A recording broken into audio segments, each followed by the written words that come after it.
15-20 মনের মতো এখানে খড় আছে, টানা বৃষ্টিপাতের কারণে পচে নষ্ট হয়ে যাচ্ছে। এখানে খড়ের দাম আর সোনার দাম প্রায়ই সমান। আসসালামু আলাইকুম, আমি সাইদ। আজ আমি আমাদের পার্শ্ববর্তী এলাকা থেকে কিছু খড় কিনতে যাচ্ছি। আজ শুধু একা না, আমার এক ভাইকে সাথে করে নিয়ে যাচ্ছি, কারণ সেও অনেকদিন ধরে খড় কেনা করতেছে। তো সে আর আমি চলে আসলাম এই এলাকাতে, কারণ এই এলাকাতে বর্তমান ধান কাটা হচ্ছে, যার কারণে এই এলাকাতে অনেক খড় পাওয়া যাচ্ছে। কিন্তু আমাদের এলাকাতে কোনো খড় নেই। ইনশাআল্লাহ 1 মাস পর আমাদের এলাকাতেও কোনো খড়ের অভাব হবে না। তো এখানে এসে একটা দুঃখজনক বিষয় চোখে পড়লো, সেটা হচ্ছে আপনারা দেখতেই পাচ্ছেন যে অতি বৃষ্টিপাতের কারণে এই খড়গুলোর কি অবস্থা। আপনারা জানেন যে টানা 1 মাস যাবত বৃষ্টিপাত হচ্ছে, কিন্তু এর মধ্যে 2 দিন বৃষ্টি নামছিল না, কিন্তু কালকে থেকে আবার বৃষ্টিপাত শুরু হয়ে গেছে। তো এই খড়গুলো রোদে শুকাতে না পারার কারণে খড় পচে নষ্ট হয়ে যাচ্ছে। মানে খড়ের উপর দিয়ে ধান গেজা গেছে। এই খড়ের উপর দিয়ে ধান গেজানো দেখে বোঝা যায় যে এই ধান অনেক আগে কাটা হয়েছিল, কিন্তু রোদে খড়গুলো শুকাতে না পারার কারণে খড়গুলোর এই অবস্থা। তো অনেকক্ষণ ধরে চেষ্টা করলাম এই খড়ের মালিককে খুঁজে বের করার জন্য, যেহেতু আমরা খড় কিনতে আসছি। তো অবশেষে অনেক খোঁজাখুঁজির পর জানতে পারলাম যে এই খড়ের মালিককে। তো এই খড়ের মালিককে আপনারাও চেনেন হয়তো।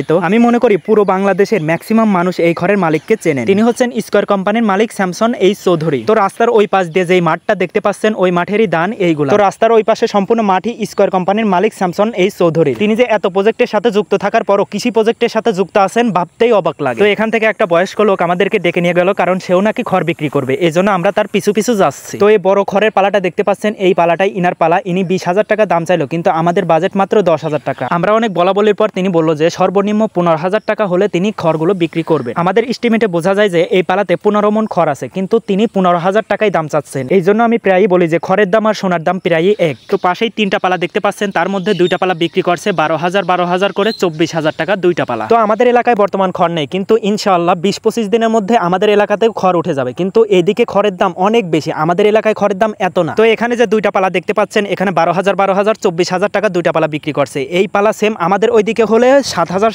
14,000 টাকা বিক্রি হতো। তো খড়ের এত পরিমাণ দাম দেখে আমি সিদ্ধান্ত নিলাম যে খড় আর কিনবো না, ঘাস কিনেই এই কয়টা দিন গরুকে খাওয়াবো। তো আমার সাথে এক ভাই আছে, তার খড় কিনতেই হবে, কারণ তাদের ওইদিকে সেরকম ঘাসের ব্যবস্থা নাই। এই জন্য অনেক দেখা দেখির পর এই 2টা পালা 10,000 টাকা দিয়ে কিনে দিলাম। তো 2টা পালা 10,000-এ কিরকম হয়েছে আপনারা অবশ্যই কমেন্ট বক্সে জানাবেন। তো ভাই, আপনারা যারা খড় দিয়ে গাভী গরু পালন করতে চান, তাদের উদ্দেশ্যে কিছু কথা বলি। ভাই, খড় দিয়ে গাভী গরু পালন করলে আপনার দানাদার খাবারের পরিমাণ প্রচুর লাগবে, প্রচুর। শুধু তাই না, আপনাকে দানাদার খাবারও কিনে খাওয়াতে হবে। খড়ও যদি এরকম ভাবে কিনে খাওয়ান, তাহলে ভাবেন আপনার লাভটা কোথায়। তো ভাই, এই জন্য আমি আপনাদেরকে বলবো যে খড় কিনতে হয় এমন কোনো সিচুয়েশনে পড়েন না, কারণ খড় কিনতে আসলে আপনার গরুর খামারি হওয়ার স্বপ্নটা একদম মরে যাবে। তো ভাই, সবাই ভালো থাকবেন। আসসালামু আলাইকুম।